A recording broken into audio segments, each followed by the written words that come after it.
الحدیث۔ ابو موسیٰ اشعری رضی اللہ تعالی عنہ نے خبر دی کہ انہوں نے ایک دن اپنے گھر میں وضو کیا اور اس ارادے سے نکلے کہ آج دن بھر رسول کریم صلی اللہ علیہ وسلم کا ساتھ نہ چھوڑوں گا۔ انہوں نے بیان کیا کہ پھر وہ مسجد نبوی میں حاضر ہوئے اور آپ صلی اللہ تعالی علیہ وسلم کے متعلق پوچھا تو وہاں موجود لوگوں نے بتایا کہ حضور کریم صلی اللہ تعالی علیہ وسلم تو تشریف لے جا چکے ہیں اور آپ اس طرف تشریف لے گئے ہیں۔ چنانچہ آپ کے متعلق پوچھتا ہوا آپ کے پیچھے پیچھے نکلا اور آخر میں نے دیکھا کہ آپ قباء کے قریب برا رئیس میں داخل ہو رہے ہیں۔ میں دروازے پر بیٹھ گیا اور اس کا دروازہ کھجور کی شاخوں سے بنا ہوا تھا، اور جب آپ قضائے حاجت کر چکے اور وضو بھی کر لیا تو میں آپ کے پاس گیا۔ میں نے دیکھا کہ آپ برا رئیس یعنی اس باغ کے کنویں کی منڈیر پر بیٹھے ہوئے ہیں۔ اپنی پنڈلیاں آپ نے کھول رکھی ہے اور کنویں میں پاؤں لٹکائے ہوئے ہیں۔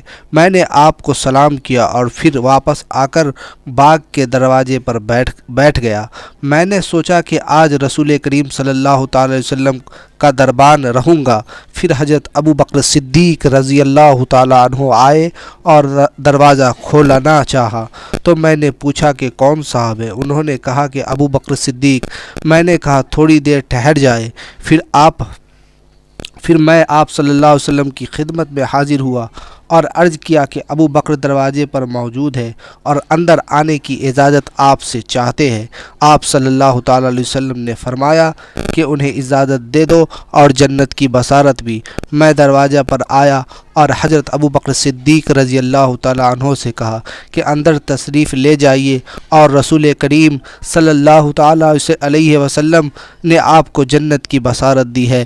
حضرت ابو بکر صدیق رضی اللہ تعالی عنہ اندر داخل ہوئے اور اسی کنویں کی منڈیر پر آپ صلی اللہ تعالی علیہ وسلم کی داہنی طرف بیٹھ گئے اور اپنے دونوں پاؤں کنویں میں لٹکائے جس طرح آپ صلی اللہ تعالی علیہ وسلم نے لٹکائے ہوئے تھے، اور اپنی پنڈلیوں کو بھی کھول لیا تھا۔ پھر میں واپس آ کر اپنی جگہ پر بیٹھ گیا۔ میں آتے وقت اپنے بھائی کو وضو کرتا ہوا چھوڑ آیا تھا، وہ میرے ساتھ آنے والے تھے۔ میں نے اپنے دل میں کہا کاش اللہ تعالیٰ فلاں کو خبر دے دیتا۔ ان کی مراد اپنے بھائی سے تھی اور انہیں یہاں پہنچا دیتا۔ اتنے میں کسی صاحب نے دروازے پر دستک دی۔ میں نے پوچھا کون صاحب ہے؟ کہا کہ عمر بن خطاب۔ میں نے کہا کہ تھوڑی دیر کے لیے ٹھہر جائیے۔ چنانچہ میں پھر آپ صلی اللہ تعالی علیہ وسلم کی خدمت میں حاضر ہوا اور سلام کے بعد عرض کیا کہ عمر بن خطاب رضی اللہ تعالی عنہ دروازے پر کھڑے اندر آنے کی اجازت چاہتے ہیں۔ آپ نے فرمایا کہ انہیں اجازت دے دو اور جنت کی بشارت بھی پہنچا دو۔ میں واپس آیا اور کہا کہ اندر تشریف لے جائیے اور آپ کو رسول کریم صلی اللہ تعالی علیہ وسلم نے جنت کی بشارت دی ہے۔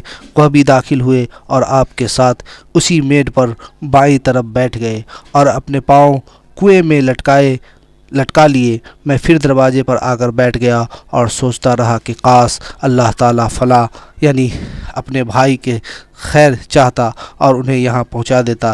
اتنے میں ایک اور صاحب آئے اور دروازے پر دستک دی۔ میں نے پوچھا کون صاحب ہے؟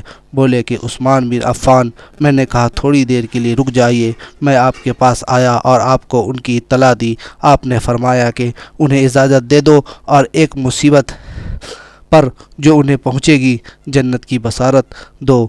میں دروازے پر آیا اور ان سے کہا کہ اندر تشریف لے جائیے۔ حضور اکرم صلی اللہ تعالی علیہ وسلم نے آپ کو جنت کی بشارت دی ہے ایک مصیبت پر جو آپ کو پہنچے گی۔ وہ جب داخل ہوئے تو دیکھا چبوترا پر جگہ نہیں ہے، اس لیے وہ دوسری طرف آپ صلی اللہ تعالی علیہ وسلم کے سامنے بیٹھ گئے۔ شریک نے بیان کیا کہ شعید بن مشیب نے کہا کہ میں نے ان کی قبروں کی تعویل لی ہے۔